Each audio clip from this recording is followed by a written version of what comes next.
नमस्कार। 1951 से लेकर 2017 तक पूरे 66 साल। जरा सोचिए, ये महज कोई टाइमलाइन नहीं है, बल्कि ये एक नए आजाद हुए राष्ट्र के एक उभरती हुई आर्थिक महाशक्ति में तब्दील होने की पूरी कहानी है। हमारे आज के इस एक्सप्लेनर में हम भारत की उसी नींव को डिकोड करने वाले हैं। शुरुआती खेतों और कारखानों से लेकर मॉडर्न इकोनॉमी तक का ये सफर सिर्फ अर्थशास्त्र के बारे में नहीं है, ये एक देश के बड़े सपनों और उसके कड़े संघर्षों की कहानी है।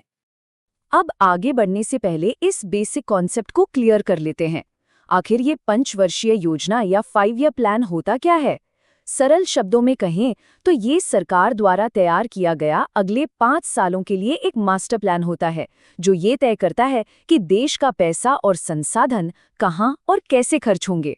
और एक कमाल की बात बताऊं, भारत में इस सेंट्रलाइज्ड प्लानिंग का आइडिया असल में सोवियत संघ से प्रेरित था। जी हाँ, आजाद भारत ने उस मॉडल को अपने लोकतांत्रिक सांचे में कुछ इस तरह फिट किया ताकि देश के विकास को एक नई और तेज दिशा मिल सके। आज के इस सफर को हम 5 प्रमुख हिस्सों में बांटकर देखने वाले हैं। पहले, आर्थिक नियोजन का जन्म। दूसरा, इसकी नींव और शुरुआती संघर्ष। तीसरा, उदारीकरण या लिबरलाइजेशन का वो बड़ा दौर। चौथा, सफलताओं और कमियों का एक बैलेंस्ड व्यू। और अंत में, नीति आयोग की तरफ वो ऐतिहासिक बदलाव। तो चलिए सीधा चलते हैं हमारे पहले हिस्से की तरफ, आर्थिक नियोजन का जन्म, यानी जब इस पूरी प्रक्रिया की नींव रखी जा रही थी। ये वो दौर था जब देश बिल्कुल नया था और हमारे सामने चुनौतियां सच में पहाड़ जैसी थीं। यहाँ एक बहुत ही दिलचस्प फैक्ट ये है कि 1951 से लेकर 2017 की आखिरी योजना तक देश के प्रधानमंत्री ही हमेशा योजना आयोग के अध्यक्ष रहे।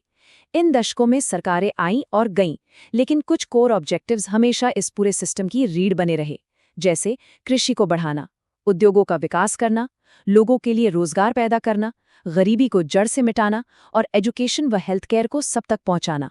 ये महज कुछ पॉइंट्स नहीं थे, ये एक मजबूत भारत की बुनियाद थे। अब बढ़ते हैं दूसरे हिस्से पर, नींव और शुरुआती संघर्ष। बात करते हैं देश की पहली 3 योजनाओं की जिन्होंने माहौल सेट किया।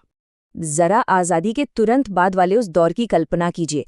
प्रधानमंत्री जवाहरलाल नेहरू के नेतृत्व में पूरे देश के सीमित संसाधनों को एक साथ जुटाया जा रहा था। 1951 में हमारी पहली योजना शुरू हुई। अब क्योंकि बंटवारे के बाद देश में अन्न की भारी कमी थी, तो पूरा फोकस खेती और सिंचाई पर झोंक दिया गया।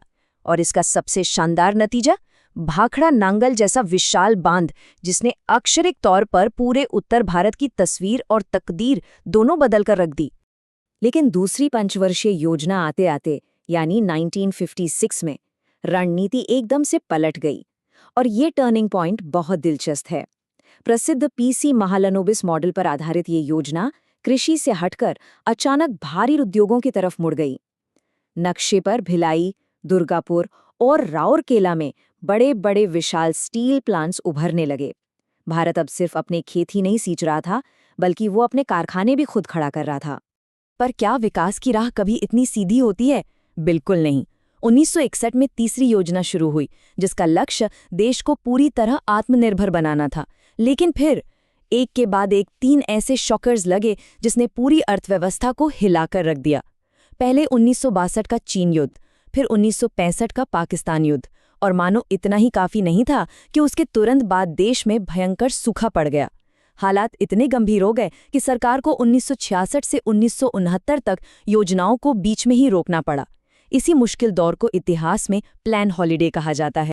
इसके बाद के जो दशक थे वो तो जैसे बदलावों का बवंडर थे। फटाफट देखते हैं।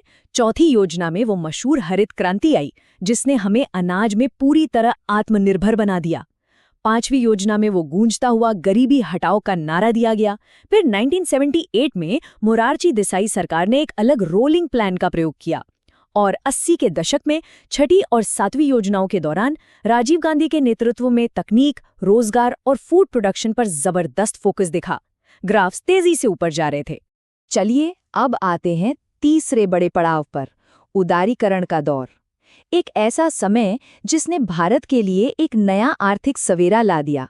हुआ यूं कि 1990 तक आते आते देश एक भयानक राजनीतिक और आर्थिक संकट में फंस चुका था। रिजर्व बैंक के पास डॉलर लगभग खत्म थे। लेकिन 1992 में 8वीं योजना के साथ लिबरलाइजेशन यानी उदारीकरण की एंट्री हुई और गेम पूरी तरह बदल गया। प्राइवेटाइजेशन बढ़ा, दुनिया के लिए बाजार खुले। फिर 9वीं योजना में सोशल जस्टिस पर जोर रहा और 10वीं योजना तो इतनी एम्बिशन से भरी थी कि उसने इतिहास में पहली बार 8% जीडीपी ग्रोथ का टारगेट सेट कर दिया। 11वीं और 12वीं योजनाएं समावेशी और सस्टेनेबल ग्रोथ पर टिकी रहीं। अब भारत असल मायनों में ग्लोबल इकोनॉमी में अपनी जगह बना रहा था। अब आते हैं चौथे हिस्से पर, सफलताएं और कमियां, क्योंकि हर सिक्के के दो पहलू होते हैं। किसी भी ऐतिहासिक नीति को तब तक सही से नहीं समझा जा सकता जब तक हम उसे बिल्कुल निष्पक्ष होकर ना तौलें। एक तरफ तो हमारी अचीवमेंट्स लिटरली कमाल की थी। हरित क्रांति, बड़े बड़े बांध, आईआईटीज और आईआईएम जैसे वर्ल्ड क्लास इंस्टीट्यूट्स, और गरीबी में आई भारी गिरावट। लेकिन सच्चाई का दूसरा पहलू भी उतना ही कड़वा है। इतने दशकों की प्लानिंग के बाद भी लगातार बनी हुई बेरोजगारी, कुछ हिस्सों में सिमटी हुई भयंकर गरीबी, और सबसे बड़ी बात, अमीर और गरीब के बीच की वो बढ़ती हुई खाई।